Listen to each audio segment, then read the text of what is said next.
Quiz 3 fact sheet. 12 cranial nerves. Identify their function, motor, sensory, or both. List the cranial nerve associated with parasympathetic fibers. Olfactory. It's purely sensory, sends sensory information about smell, olfaction to the primary olfactory cortex, which is located in the temporal lobe. Optic nerve. It's purely sensory, but carries afferent impulses for vision. Sensory information about vision to the primary visual cortex is housed in the occipital lobe of the brain. Oculomotor, it has parasympathetic fibers. It's purely motor.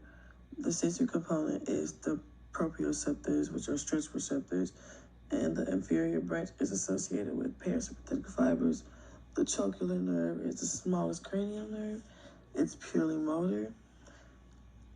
It's the depression and lateral movement of the eyeball. Trigeminal nerve is the largest cranial nerve. It's mixed. The motor is opening and closing of the mouth associated with the mandibular branch. Sensory, it transfers sensory info by touch pain. Abducens nerve, it is motor but has proprioceptor fibers. That's the sensory component. Facial nerve, it has parasympathetic fibers. It's mixed. The sensory component transmits sensory information about taste, touch, temperature, and pressure. The motor part has facial muscles involved in facial expression. Vestibular cochlear nerve, it is purely sensory. Small motor component adjusts the sensitivity of sensory receptors. The vestibular division transmit afferent impulses for sense of equilibrium. The cochlear division transmit afferent impulses for sense of hearing.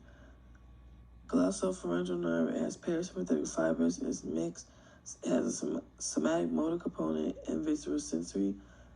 Vagus has parasympathetic fibers. It is the longest nerve.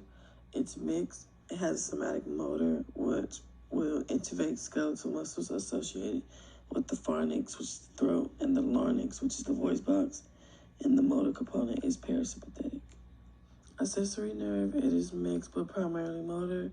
Supply motor fibers to chimpanzees and sternocleidomastoid muscles, which together move head and neck and convey proprioceptors impulses for some muscles. Hypoglossal nerve is a mixed nerve but primarily motor. It carries somatic motor fibers to intrinsic and extrinsic muscles of the tongue and proprioceptive fibers from same muscles to brainstem. In detail, describe and illustrate neural pathway associated with either cranial nerve number 1 or cranial nerve number 2. Cranial nerve 2 neural pathway, optic nerve. The nerve fibers of the optic nerve will arise from photoreceptors within the retina of our eye. 2. These nerve fibers will enter the cranial cavity via the optic canal. 3. The nerve fibers will project posteriorly towards the diencephalon. The nerve fibers that originate from the medial aspect of the optic nerve will decussate at the diencephalon and will form the optic chiasma. Once we get to the optic chiasma, the nerve fibers are not called optic nerves. They will become the optic tracts. 4. The optic tracts will project to the thalamus. We are specifically trying to go to the lateral geniculate, where the optic tract will be synapsed. 5. A small percentage of the optic tracts will synapse in the midbrain and will go to the superior colliculi because the superior colliculi helps us coordinate head and eye movement. 6. From the lateral geniculate of the thalamus, the nerve fibers are now referred to as optic radiations. The optic radiations will then synapse in our primary visual cortex. Describe and illustrate the functional organizations of the spinal gray matter. Your illustration should include dorsal/ventral roots, dorsal root ganglia, and the gray commissure. The ventral root is the somatic motor area. It houses the cell bodies for the somatic motor neuron. Those cell bodies will exit the spinal cord through the ventral root and will enter the spinal nerve, traveling to their respective skeletal muscle. In the thoracic region of the spinal cord, we have a third pair of horns called the lateral horns. which is the visceral motor activity. The cell bodies of the visceral motor neurons are housed in the lateral horn. They will also exit the spinal cord via the ventral root and enter into the spinal nerve to their respective destination.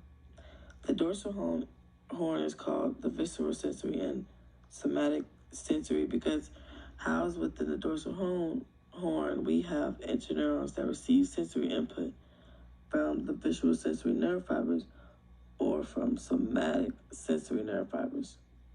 The cell bodies of the somatic sensory neurons and the visceral sensory neuron are housed in the dorsal root ganglion. They will transmit sensory information into the spinal cord, synapsing with the interneurons.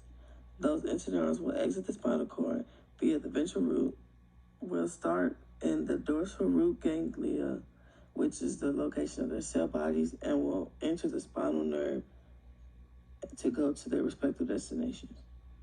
The gray commissure transmit information between the right and left sides of the spinal cord. This structure will enclose a canal that extends the length of the spinal cord, which is called the central canal. The dorsal and ventral root connects the spinal nerves to the spinal cord. In detail, describe and illustrate the efferent pathways for the somatic and autonomic nervous system. Your answer must include fiber classification, neurotransmitter, receptors, and the response of the effector to the neurotransmitter. Somatic nervous system. It innervates the skeletal muscles, which is the effector. The efferent pathway involves a single neuron, which is the somatic motor neuron. 1. Efferent pathway starts in the ventral horn of the gray matter of the spinal cord. The cell bodies are in the ventral horn of the gray matter of the spinal cord. 2. It exits the spinal cord via the ventral root and enters into one of our 31 paraspinal nerves. 3. It travels to its effector, which is the skeletal muscles. It is a type A fiber. The neurotransmitter that is released from the somatic motor neuron is acetylcholine. The somatic motor neuron is cholinergic and will bind to the cholinergic receptor called nicotinic receptors and is always excitatory. It will generate an end plate potential. These are known as greater potentials. Autonomic nervous system. The effector is the cardiac muscle, smooth muscle, and glands. That is what's being innervated. The pathway, it involves two nerves in the general pathway, which are the preganglionic and the postganglionic neurons. Preganglionic neuron. Its cell bodies are localized in the brainstem or in the gray matter of the spinal cord, and it is a type B fiber, postganglionic neuron. It will innervate the effector, which is the heart, smooth muscles, and glands. The cell bodies are located in the ganglia, and it is a type C fiber. Neurotransmitters. All parasympathetic and sympathetic preganglionic neurons release acetylcholine, which means that they are cholinergic. Thus, acetylcholine will bind to the dendrites and cell bodies of the postganglionic neuron. The preganglionic neuron will bind to the receptor on the postganglionic neuron, which is the nicotinic receptors. It will be excitatory and it will generate an EPSP. All postganglionic neurons of the parasympathetic division also releases acetylcholine. It will bind to its cholinergic receptor, which is the muscarinic receptor, a G protein link receptor, and it can be inhibitory or excitatory. Most postganglionic neurons of the sympathetic division are adrenergic and release the neurotransmitter norepinephrine, which is derived from tyrosine. Adrenergic receptors are classified as alpha 1 and 2 and beta 1, 2, and 3. A small percentage of our postganglionic neurons of the sympathetic division are cholinergic and they release acetylcholine and will bind to the muscarinic receptors. An example is sweat glands. Sketch the flow chart summarizing the structural organization of the brachial plexus. The root, which is also known as the ventral rami, it gives rise to the trunk gives rise to the divisions give rise to the cords, and the cords give rise to the 5 major nerves associated with the brachial plexuses. There's C5, C6, C7, C8, and T1. C5 and 6 go to the upper trunk, C7 go to the middle trunk, and the C8 and T1 go to the lower trunk. The upper, middle, and lower trunk will consist of an anterior and a posterior division. The anterior division for the upper and the middle trunk will go to the lateral cord. The anterior division of the lower trunk will go to the medial cord, and the posterior division for the upper, middle, and lower trunks will all go to the posterior cord. The lateral cord gives rise to the musculocutaneous and the median nerve. The median cord gives rise to the median nerve and the ulnar nerve, and the posterior cord gives rise to the radial nerve and the axillary nerve. List 15 nerves. Only 3 can be cranial nerves and describe their general location and functions. Optic nerve. It is purely sensory, carries afferent impulses for vision.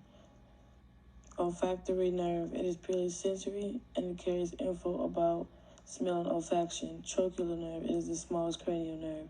It is purely motor and it is the depression and lateral movement of the eyeball. Median nerve. It provides sensory and motor, which is the movement, functions of your forearm, wrist, and hands. This nerve starts in your armpit, but its functions all take place in your forearm and hand. Obturator nerve is in your groin, and it enables sensation and muscle movement in your inner thigh. Musculocutaneous nerve. It is located in the brachial plexuses and is responsible for cutaneous innervation of the lateral forearm. Pudendal nerve. It is in your pelvic region and it sends movement, motor, and sensation information from your dentella. Axillary nerves. It starts in your neck and extends to your shoulder. It causes movement and sensation in your shoulder and the back of your upper arm. Sciatic nerve. It starts outside of your spine and then travels through your pelvis into your butt and then to the back of each thigh and each leg. It is a mixed nerve. Tibial nerve. It runs down the back of your leg and into your foot. It is a mixed nerve that makes it possible to transmit sensation and flex your foot, turn it inward or press it behind you. Common fibular nerve. It is in the lower leg and provides sensation over the posterolateral part of the leg and the knee joint. Ulnar nerve. It begins at the armpit and goes down to the forearm. It is a motor nerve that stimulates muscles in the forearm, hand, and fingers. So you can bend and straighten the pinky and ring fingers and grip and hold items. Radial nerve. It runs down the back of the arm from the armpit to the hand. It helps move your elbow, wrist, hand, and fingers. So it is motor. Phrenic nerve. It provides motor innervation to the diaphragm and sensation to the central tendon aspect of the diaphragm, and it is located in the C3 through C5 nerve roots, also known as the C3 through C5 ventral rami. Homeostatic imbalance is associated with the cranial nerves. Olfactory, ANOSMIA. It is a fracture of the ethmoid bone or lesions of olfactory fibers, which could result in partial or total loss of smell. Optic, anospias, is visual defects. Damage to the optic nerve results in blindness in eye. Damage to the visual pathway beyond the optic chiasma results in the partial visual losses. Ocular motor. Eye cannot be moved up or down or inward. At rest, the eye rotates laterally because the action of the two intrinsic eye muscles not served by the cranial nerve 3 are opposed. Upper eyelid droops and the person has double vision and trouble focusing on close objects. Trochlear, diplopia. It is the damage to the trochlear nerve, results in double vision, and it impairs the ability to rotate eye inferior-laterally. Trigeminal nerve. It is tic de la Rue is caused by inflammation of trigeminal nerve. It produces the most excruciating pain known. It feels like one is being stabbed in their face. The stabbing pain lasts for a few seconds to a minute, but can happen more than 100 times a day.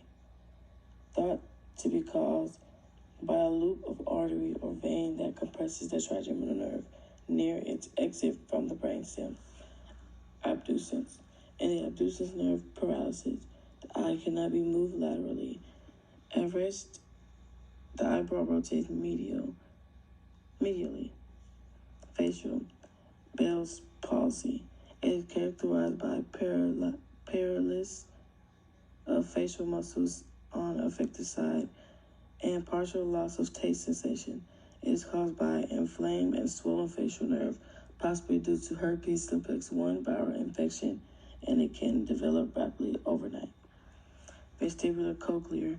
Damage to the vestibular division produces dizziness, rapid involuntary eye movements, loss of balance, nausea, and vomiting. Lesions of cochlear nerve or receptors result in central or nerve deafness. Glossopharyngeal. Injured or inflamed glossopharyngeal nerves impair swallowing and taste. Vagus. Vagal nerve paralysis can lead to hoarseness or loss of voice. Other symptoms are difficulty swallowing and impaired digestive system mobility. The parasympathetic fibers are important for maintaining the normal state of visceral organ activity. Accessory.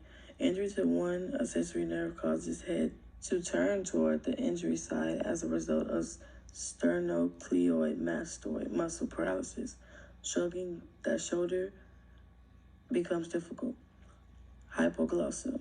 Damage to the hypoglossal nerve causes difficulties in speech and swallowing. If both nerves are impaired, the person cannot protrude the tongue.